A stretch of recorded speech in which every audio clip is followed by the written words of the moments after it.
درس کوه، که څوک کیني او که نه کیني ته خپل درس، خو په لوډ سپیکرو نه عزتمندو، دا یاد ساتئ. دا کم خلک چې په لوډ سپیکرو باندې دا ترجمې کوي، دا د قانون هم خلاف ورزي ده او دا اخلاقي جرم هم دی.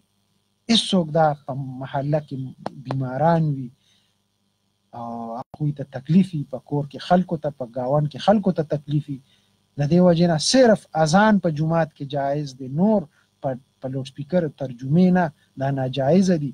دا بلکې اخلاقي جرم هم دی، قانوني جرم هم دی. دا دې نه ځان ساتل پکار دي.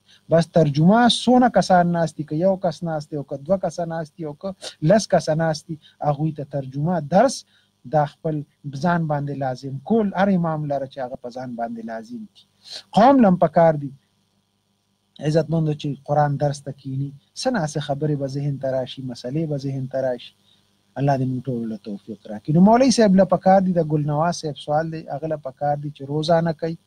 او تاسو عزتمندو امام مجبوره کې په دې باندې چې موږ ته مهرباني وکړه، روزانه درس کوه. تاسو مینه محبت قرآن سره پیدا کړئ، نو ان شاء الله امام به ته روزانه بیا درس کوي. مولانا صاحب